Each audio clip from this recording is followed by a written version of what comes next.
Hey guys, it's M4J here and welcome back to the M4J network here on OpenTTD. I'm glad I got that right first time. Woohoo!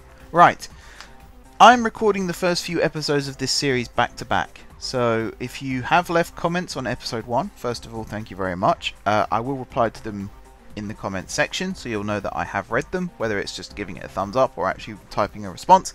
But just so you know, for the next few episodes, the advice that you guys might have given in that first episode will not be applied until probably episode 5 or 6, just so that everyone's clear on that, essentially. So I'm not ignoring you, honestly, I'm not ignoring you.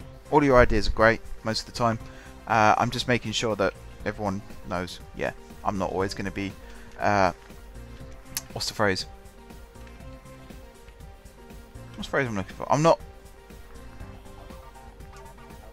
ignoring you. The series just hasn't caught up yet. I think that's probably the better way of saying it. So, what are we doing today? Well, rapid transit is something that does exist. The Shanghai Maglev is probably the best known example of rapid transit. Essentially, Maglev, rapid transit, they're essentially the same thing. I keep saying essentially. It's basically moving from point A to point B as fast as possible is what rapid transit is. But in terms of Maglev rapid transit, it's high-speed rail. Too high-speed for actual rails. It's magnetic levitation. So the Shanghai Maglev, as I said, is the best example in the world. And the reason it's the best example in the world is because it's pretty much the only example in the world. It's not really taken off.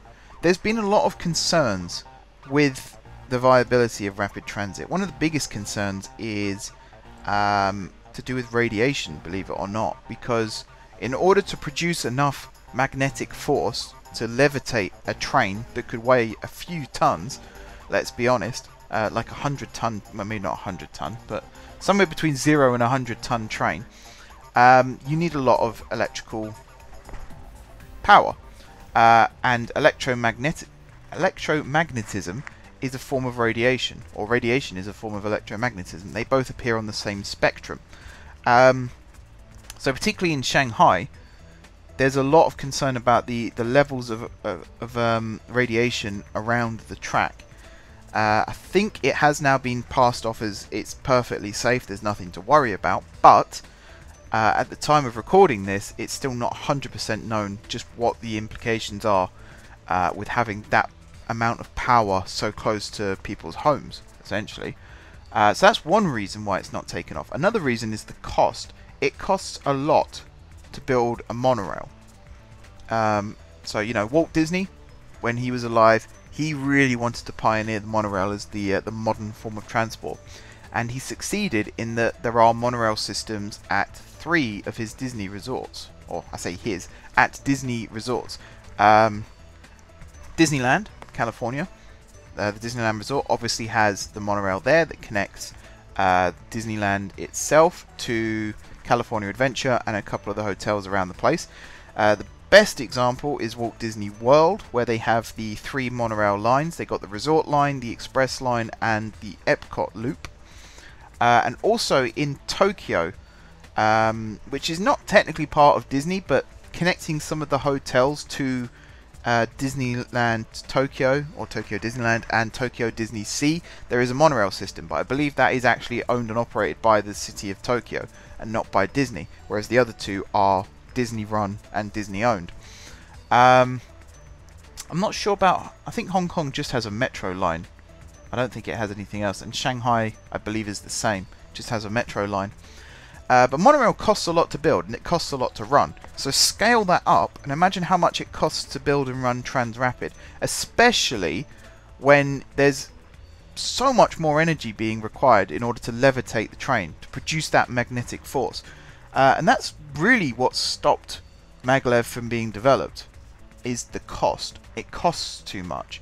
Especially, you know, we've had a lot of recessions recently, there's a lot of economic downturn going on. You can't really justify building something like that. It's technically a white elephant. Even the Shanghai Maglev is a bit of a white elephant. It's used a fair amount, and it does in fact does it? I'm not sure if it does reduce the journey time to and from the airport. For those of you who don't know, Shanghai Maglev connects Shanghai airport, one of Shanghai's airports, I can't remember which one, with the outskirts of the city. And that's the other issue, is it only goes to the outskirts of the city. You still need to get on a metro train to get into the center of Shanghai. And I think that was partly due to cost, and it was also due to health concerns to do with the radiation levels. And the final reason, and again this is to do with Shanghai, is Shanghai can't even operate at its maximum speed. When trains pass one another, they found that the forces were so great that it risked damaging the train and the track. So to an extent it runs at its maximum speed, but whenever it's due to pass another train, they have to slow down to a designated safe speed. They have staggered the services slightly so that the trains tend to pass whilst one's slowing down for a station stop whilst the other one's accelerating away from the station. So they, to a degree, have managed to combat the issue. But overall, it is still a massive issue at the end of the day. The fact that they can't operate at their maximum speed. That is a bit of a design flaw, if you ask me. So, how are we going to apply that to our network? Well, the Transrapid here was never that great. I never really liked it. I built it, and the reason I didn't like it was because it felt forced. No one forced me to do it. I want to say that now. No one actually forced me to do it. No one sat me down and say, you have to build this. But I always wanted really, really high speed. Higher speed than even the railway, the high-speed rail network that we've built could afford. And the cost of that was having to span it over a great distance. And I never wanted it to terminate here at Moningpool Falls, but it just felt like the right option. Turns out over here would have actually been a better option, because these towns are much bigger than Moningpool Falls ever will be. And I also didn't want to go up to Gronwell, and I didn't want to go up to Sunnington, because we've already got some express lines that run that service. So all of this, we will be going into a time lapse very shortly, so bear with me on that, but all of this is going to be gotten rid of. So that includes this station here, which does mean that some of this land can be repurposed for something a bit more useful. All of this is going to be gotten rid of, all of this, that, and you know, all of this, all of this. I don't think there are any trains over here. I hope there aren't, because they're not going to be able to get back.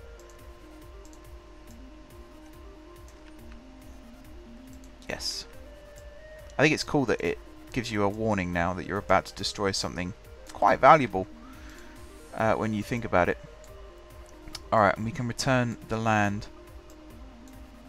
mostly to what it was like before. Something like that. All of this I'll work on some other time. There's going to be a bit of that in this series. There's going to be a bit of manana going on, because it's a lot. Like, this is episode 2 and we're already doing our first massive build. So there's going to be a lot. Let's not do that. I wish there was a tool where I could just say remove all. Actually, no, I don't want to remove all. That's a really stupid thing to say. I was going to say remove all Transrapid track. Or maybe like a filter. Factorio has that, I know for a fact, where you can... So there's a train in the tunnel there. Oh, I can feel the lag. I can feel the lag.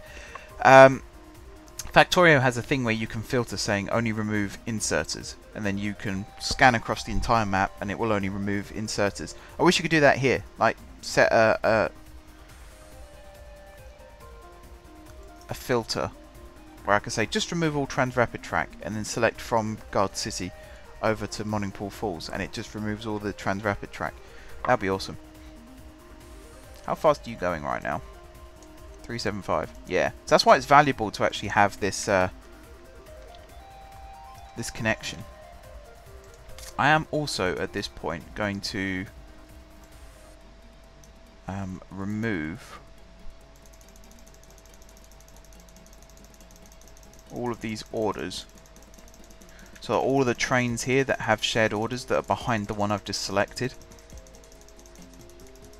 they will all know to just go to their depot.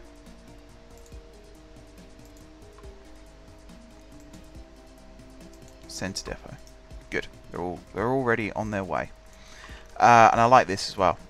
You can set times between each. So if I do manual time, set time, and I can change that to 1 hour, which I'm going to be using a lot in the future to make sure that trains run on hourly or half-hourly intervals. Span you across like so. Wait for these trains to get out of the way, and then we'll carry on bulldozing. Now I've got to leave the game unpaused for a little bit, and you can see that it does make it lag a fair amount. Now where was the tunnel entrance? There it was. So we can remove you. Let me just pause it again really quickly. Just so I can demolish along here. And up to there. Right, I'll play it again. Just sit here for a second. I think at this point actually I will get into a time lapse. I'll just put music over the top of the time lapse. I won't do any talking over it. I'll quickly explain what's going to happen. So I'm going to remove all of the track up as far as Guard City St. John. And then the bit that connects up to whatever the station was that I mentioned last episode, I'm going to sever that connection and redivert the Transrapid down to Bar City. So we'll have a Transrapid network that connects Bar City to Guard City, and that will be the fastest connection between the two cities. I will also have... Are you actually lost, or are you pretending to be lost?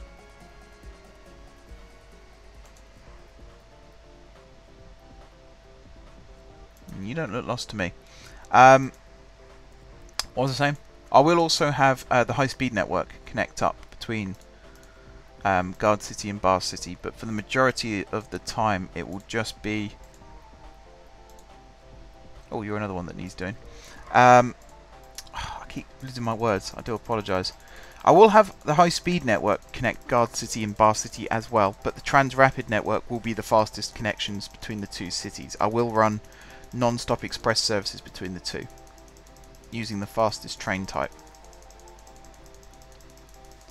Right, so I'm going to go into a time-lapse now, just so I can get all this done. I've told you what I'm going to do. Actually, the other thing I didn't mention, I don't think I mentioned it last time out either, is this system that we've got here between GSMI and GSJ via Guard Lake. I am going to keep it, but I'm going to convert it from Transrapid to be part of the Hatfield Light Railway network.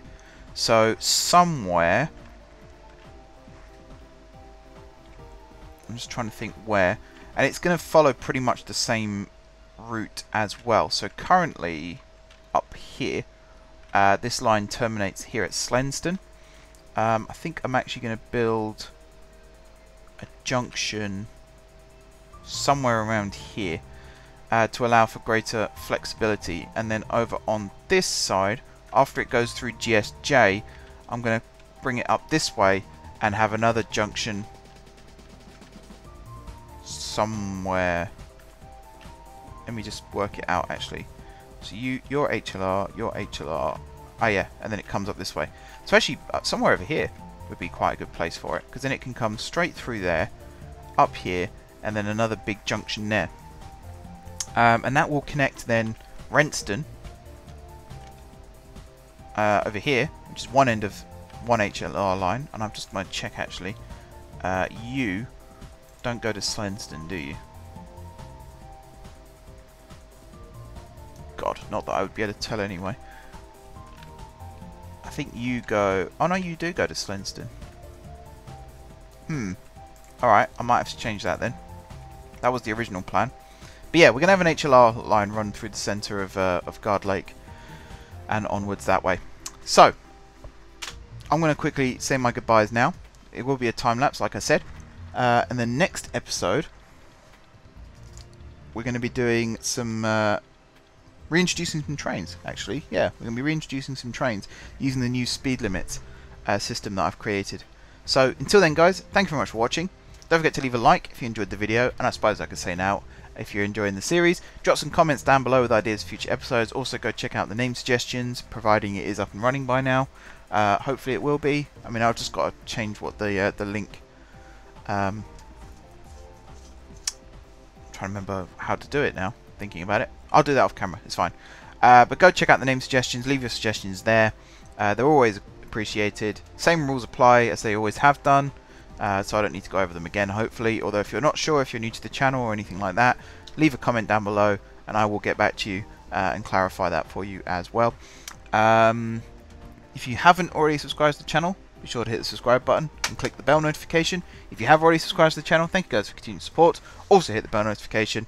Share the videos if you haven't done so already. That's always greatly appreciated. Enjoy the music, enjoy the time lapse, and until next time, I will see you soon.